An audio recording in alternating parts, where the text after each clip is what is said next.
Aku dengar pemerintah tunjangan gaji semua dinaikin, cuman rakyat-rakyat kagak. Padahal mereka ngambil duit dari rakyat, mereka makan pajak dari rakyat, padahal rakyatnya sendiri masih belum sejahtera. Cuman kenapa pemerintah makan lebih banyak dari rakyat gitu loh. Kita nggak mau ngebaharin bendera Indonesia pada 17 Agustus.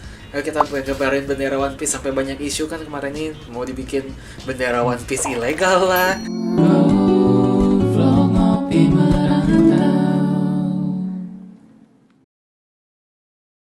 So, tunjangan PPH pasal 21 RP 1,7 juta sampai 2,6 juta. Oke ya, sepertinya tunjangan yang related sama hukum Indonesia ya udahlah. Oke, 1,7 juta. Sepertinya emang pemerintah harus bayar segitu. Terus tunjangan lain, tunjangan kehormatan 6,6 juta 900 ketua, 6,4 juta wakil ketua, 5,5 juta buat anggota. Tunjangan kehormatan ya boleh lah ya. Soalnya tunjangan kehormatan tuh kalau misalnya aku bisa liatin seperti lu punya gelar. Gelar itu dihargai dan gelar yang dihargai itu dapat tunjangan gitu loh. Itu tunjangan kehormatan. Jadi contoh guru gajinya kecil.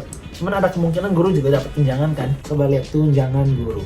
Tunjangan guru. Sepertinya guru juga ada sih kalau Guru besar profesor. Ya, guru besar profesor, tunjukkan profesi. Ya jadi kalau misalnya kamu punya gelar, kamu itu dapat tunjangan gitu. Ya oke lah ya. Gak tau ini gray area ya menurut Koko itu gray area. Tunjangan komunikasi 16 juta 400 ribu buat ketua, 16 juta buat wakil ketua dan 15 juta 500 buat anggota.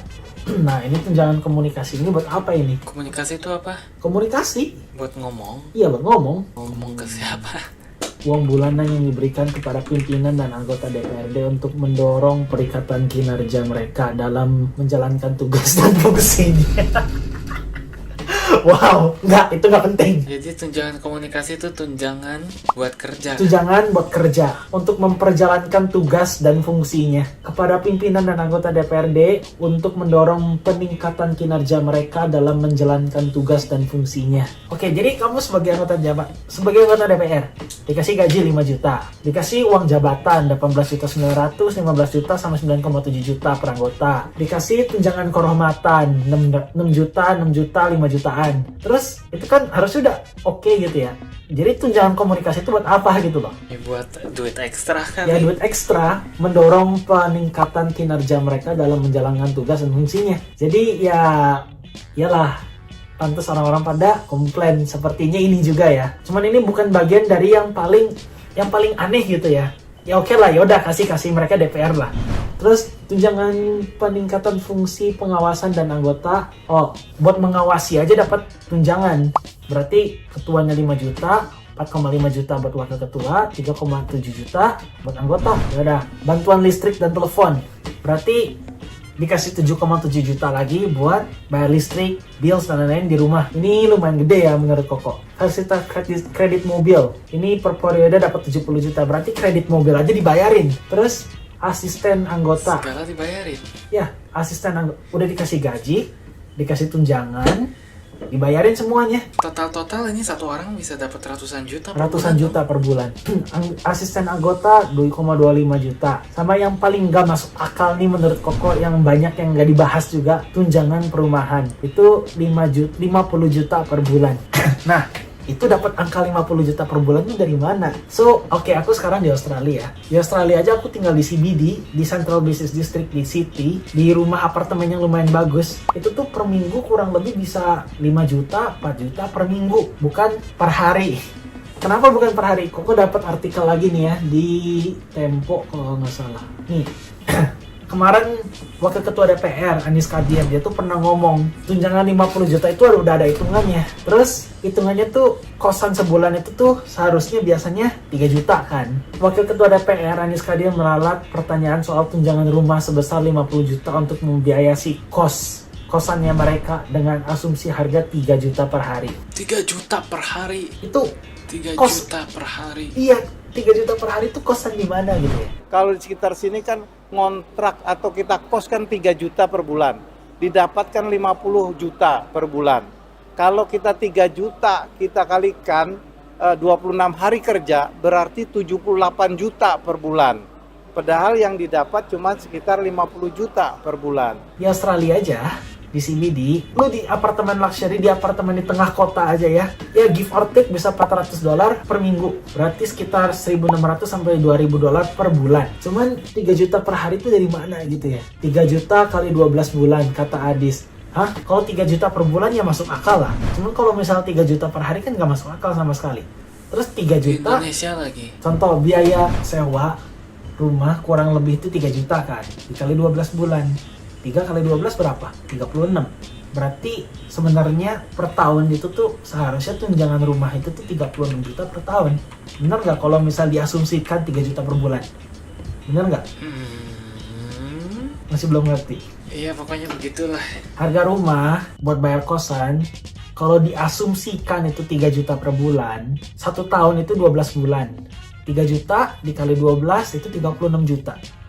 Berarti tunjangan rumah, tunjangan kos kalau ada, yang diasumsikan itu 3 juta per bulan, harusnya itu 36 juta per tahun.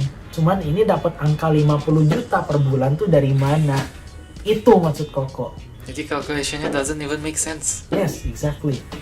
Terus nih Adis menyatakan biaya kos RP 3 juta per bulan merupakan yang termurah di kawasan Senayan.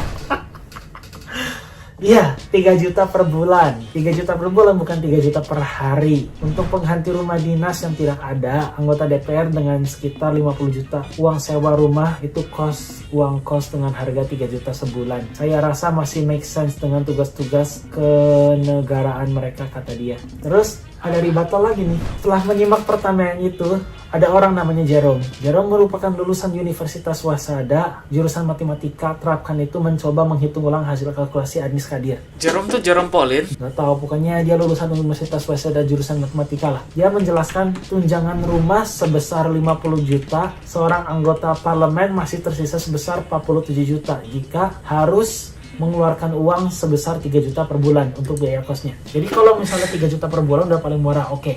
Dapat 50 juta. Dikurangin 3 juta per bulan yang masih ada sisa 47 juta dong. 40 juta itu kemana? Artinya ya dapat untung 47 juta dong, ya nggak sih? Jerome tuh Jerome Pauline kok, YouTuber terkenal. Ya pokoknya itulah. Jerome tuh mempertanyakan, hitungan Adis Kadir itu tuh mengalihkan biaya RP 3 juta dengan asumsi sepertinya 26 hari kerja. Cuman 26 kali 3 ya bukan 50 juta sih. Berarti kalau misalnya dipikir-pikir, let's say 2 juta. 26 juta kali 2 juta per bulan berapa? Kurang lebih 52 juta. Jadi kalau misalnya diasumsikan ada 26 hari kerja dalam sebulan, dan kosan itu tuh harganya 2 juta sehari, baru harganya 52 juta buat tunjangan rumah. Cuman kosan di mana gitu ya 2 juta per hari. Kalau misalnya 2 juta 3 juta per hari, itu mau bintang 5 nggak sih? Katanya juga RP 3 juta per hari itu namanya bukan kos, itu namanya hotel bintang 5 pak, kata dia. So, salah satu bahasan nomor 2 yaitu aku kupas tunjangan satu-satu yang didapetin sama ya anggota-anggota DPR. Makanya orang-orang pada komplain. Terus, oke, sekarang Koko masuk ke segmen 3. Apakah guru diremehkan sama DPR? Itu Koko cuma denger desas-desus doang ya. Banyak orang membandingkan guru sama DPR. Soalnya guru itu tuh bisa dibilang pahlawan tanpa jasa. Cuman guru kadang-kadang kayak gimana ya? Mereka gaji dikit, tunjangan dikit, dan lain-lain semua. Cuma kenapa DPR yang dapat tunjangannya tuh banyak?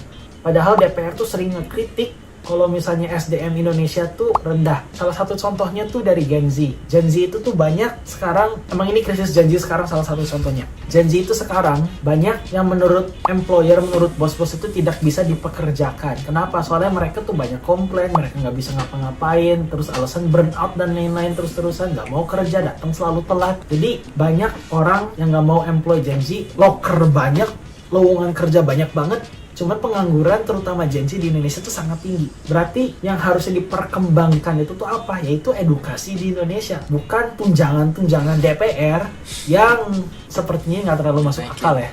Tunjangan beras, tunjangan rumah yang sampai 50 juta sebulan. Mungkin budget edukasi negara ini ya bukannya dipakai buat menyekolahkan dan mendidik rakyat, makanya malah dikasih ke DPR semua, makanya rakyat Indonesia IQ-nya 78 ya.